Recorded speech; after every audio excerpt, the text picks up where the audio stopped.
Prince from Let's Learn and Speak English. In the last video, we had a discussion about some of the spelling rules and some of the pronunciation of consonants. Today we are again back with the same rules. जी हाँ, मैं इससे पहले वाले video में बहुत सारे आपको rules करवा चुका हूँ, जिसमें हम लोगों ने बहुत सारी स्पेलिंग्स की बात की और उस स्पेलिंग्स का काफ़ी फ़ायदा उठा रहे होंगे आप। आज मैं फिर कुछ नई स्पेलिंग्स आपके सामने लेके आया हूँ, जिससे आप और इम्प्रूव करेंगे। जैसा कि आप जानते हैं कि स्पेलिंग्स हमारी लैंग्वेज और हमारी राइटिंग में बहुत हेल्प करती हैं, तो आज मैं आपके सामने कुछ रूल्स और लेके आया हूँ। Let's go ahead and improve ourselves, because writing we do lot of minor mistakes and which should not be there. So have a snapshot first. Okay, now we are coming for the next rule which we have done in the last. Now we have, if a verb ends in y with a vowel preceding, the y is generally remains unchanged before the ending s, ed and ing. तो इससे पहले हम लोगों ने consonants की बात की, आज हम लोग वॉवल्स की बात करेंगे। जैसे कि आप देख रहे हैं यहाँ पर बहुत सारे वर्ड्स हैं, एनॉय, डिस्ट्रॉय, एंजॉय, ओबे, प्ले। यहाँ पर ध्यान देने वाली बात ये है कि यहाँ पर देखिए हर वाई के पहले एक वॉवल है, ठीक है, ये सारे वॉवल्स हैं। अब यहाँ पर रूल आपको ये कहा जा रहा है, if a verb ends in Y, अगर वर्ब आपका, इसका मतलब ये कैटेगरी ऑफ वर्ड जो है ये आपकी वर्ब की कैटेगरी है, ठीक है, with a vowel preceding the Y, preceding means vowel के ठीक बाद अगर वाई आता है, जैसे ओ, ओ, ई, इसका मतलब ए, तो इसके मतलब ये आप समझ सकते हैं ए, ई, आई, ओ, यू, जितने भी हमारे वॉवल्स हैं वो अगर वाई के ठीक पहले हैं तो हम लोग को ये ध्यान रखना है, the Y generally remains unchange, Y बदलेगा नहीं, वाई को हम नहीं बदलेंगे before the ending S, ED and ING. तो यहाँ पर देख सकते हैं आप, एनॉय को हम जब चेंज करेंगे तो आईएनजी यहाँ नहीं लगाएंगे, या फिर हम कोई भी आईईएस नहीं लगाएंगे, या फिर ईएस नहीं लगाएंगे, जो अक्सर होता है। लेकिन यहाँ पर क्या है, वॉवल है और वॉवल के ठीक बाद वाई आ रहे हैं, तो यहाँ पर हम क्या ध्यान रखेंगे कि ओ वाई के बाद ठीक डायरेक्ट हम एस लगाएंगे, ठीक है, that is ANNOYS and ANNOYED and ANNOYING। ये आपका रूल है, जिसमें आपको ये ध्यान देना है कि हम लोग के S, ED और ING जितने भी रहेंगे, अगर Y के पहले कोई वॉवल रहेगा, जो आपको याद रखना है, Y के अगर पहले कोई वॉवल रहेगा तो हम लोगों को कोई बदलाव नहीं लाना है, इन द सेंस Y को चेंज नहीं करना है, जैसे है वैसे ही Y उतरेगा, या उसके साथ S लगाएं या ED लगाएं या ING लगाएं। ये सारे वर्ड्स आपके सामने, जैसे destroy, destroys, destroyed, destroying, enjoy, enjoys, enjoyed, enjoying, obey, obeys, obeyed, obeying, play, plays, played, playing। इन सब में आप कभी कंफ्यूज ना करें, जब भी आप इन सब की स्पेलिंग्स यूज करें, इन पर ये ध्यान रखें कि अगर वाई के पहले वॉवल है, जो बहुत ही ट्रिकी मिस्टेक है, एक तरह से आप देख सकते हैं कि बहुत सारी जगहों में हम लोग ध्यान नहीं दे पाते हैं और कंफ्यूज हो जाते हैं, तो वाई के पहले अगर आपको वॉवल मिलता है तो आप निश्चिंत हो जाइए कि आपको कोई भी चेंज लाना है। कहने का मतलब है, जैसे स्पेलिंग दी गई है वैसे ही वाई के साथ आपको स्पेलिंग उतार देनी है, एस, ईडी और आईएनजी लगा देना। अब हमारे सामने कुछ एक्सेप्शंस है। एक्सेप्शंस मतलब आप समझते होंगे, एक्सेप्शंस मीन्स कुछ हटकर शब्द रहते हैं, जैसे कि हम लोग यहाँ पर देख रहे हैं, आपके सामने एक्सेप्शन मैंने लिख दिया है, ए वाई, यहाँ पर भी ए वाई आपको एंडिंग मिल रही है, लेकिन इन सब के साथ आपको ऐसा कुछ नहीं करना है। आपको ये ध्यान रखना है कि AYS, AID और पे YING लग रहा है, तो यहाँ पर हम लोगों को इन वर्ड्स का थोड़ा ध्यान रखना है। बाकी सब जगहों में आपके अंदर में ये जो भी चेंजेस आपको नजर आ रहे हैं ये आपको ध्यान रखने हैं। आगे हम लोग और भी रूल्स करेंगे, you have to see this and we will continue it for the next rule, and the next rule is here for you. So if the suffix ing is added, okay, before we start please have a snapshot, sorry, yes, now we are coming to the rules, and in the previous rule we did the y ending words, जिसमें मैंने आपको बताया कि A, E, I, O, U के ठीक बाद अगर y आता है तो उसके बाद S, ES, IES या फिर S ओनली हम लोग डायरेक्ट ऐड करेंगे। ओके, अब हम लोग नेक्स्ट रूल में आ रहे हैं, if the suffix ing is added, अगर हम ing को लगाते हैं, सफिक्स आपको याद होगा जो शब्द के अंत में लगता है, ठीक है, सफिक्स कौन सा है, ing, जो शब्द के अंत में लग जाए। जैसे हम लोग देखेंगे अभी, जैसे हम लोग रनिंग बोलते हैं, प्लेइंग बोलते हैं, तो ing लगते हैं, ठीक है।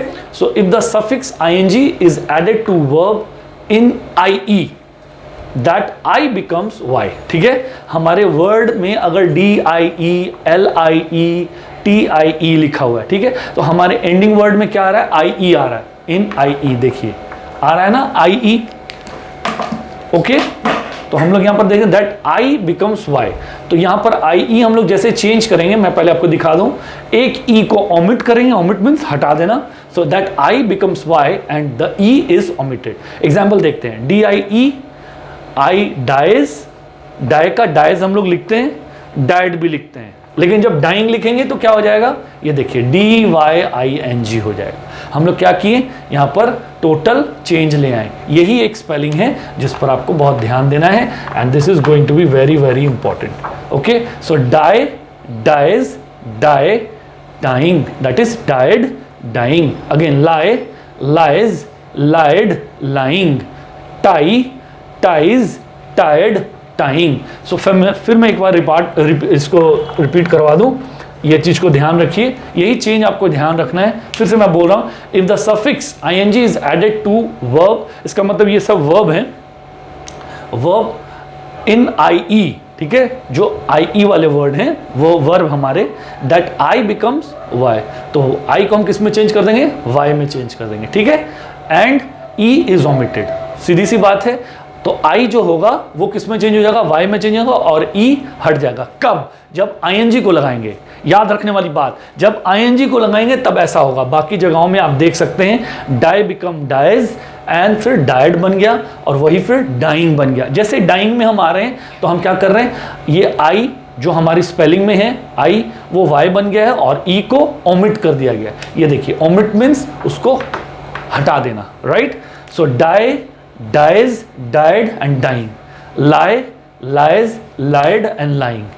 Tie, ties, tied and tying. So tying की स्पेलिंग बहुत लोग रॉन्ग करते हैं, इसलिए मैंने इन सबको बहुत ध्यान रखते हुए आपको ये चीज़ बताई, और मैं एक्सपेक्ट करता हूं कि आप बहुत ध्यान से इन सब रूल्स को माइंड में रखेंगे, जिससे आपकी राइटिंग में बहुत चेंजेस आएगा। और ING वाले वर्ड्स काफ़ी लोग मिस्टेक करते हैं। Okay, so this was your rule part of the spellings.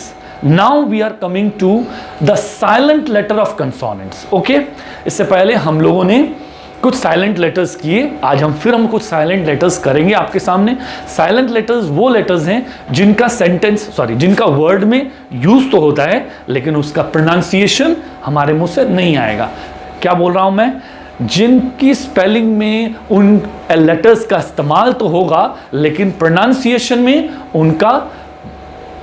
उनका उच्चारण नहीं होगा। आइए, मैं इससे पहले वाले वीडियोस भी कर चुका हूं, इससे पहले भी कर चुका हूं, और आगे भी कर रहा हूं, आपके सामने भी रखूंगा इन चीज़ों को। सो यहां पर देखिए, N इज साइलेंट। अब N किसके किसके में साइलेंट आता है हम लोग देखेंगे। ठीक है, सो साइलेंट कंसोनेंट लेटर्स मैंने लिखा हुआ है। सो जस्ट लाइक ये देखिए, ऑटम है। क्या है ये? ऑटम। इसको ऑटमन नहीं बोलेंगे, लेकिन ऑटम की स्पेलिंग में N लास्ट में आ रहा है। ये देखिए, यहां पर आप देख सकते हैं N लास्ट में आ रहा है। फिर ये क्या है? कॉलम है, कॉलम। ठीक है, कॉलमन नहीं है, इसमें भी N लास्ट में आ रहा है। सो हम लोग क्या बोल सकते हैं? Column, autumn and dam. ठीक है, ये डैम वर्ड आप बहुत यूज करते हैं। ये पानी वाला डैम नहीं है, ये एक स्लैंग है जिसको हम लोग बहुत जगह में यूज करते हैं, या फिर किसी की हाई लेवल की स्मार्टनेस को शो करने के लिए भी हम ये डैम वर्ड यूज, एक्चुअली ये स्लैंग है एक तरह का। सो ऑटम, कॉलम एंड डैम। तो यहां पर भी देखिए एंड में N यूज किया जा रहा है, बट इसका प्रोनाउंसिएशन, इसका उच्चारण नहीं होगा। So in this N is silent. आगे बढ़ रहे हैं, कंडेम, हिम, इसको हिमन नहीं बोलेंगे, इसको क्या बोलेंगे? हिम।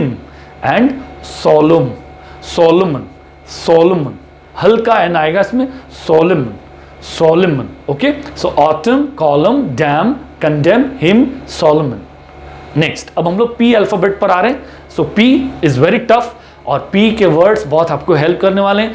इनके स्पेलिंग्स को आप बहुत लोगों को देखेंगे कि बहुत स्पेलिंग मिस्टेक्स करते हैं, लेकिन जब उसका प्रोनाउंसिएशन होता है तो टोटल डिफरेंट हो जाता है, और कुछ वर्ड्स आपको पता भी होंगे। So first word is Sam.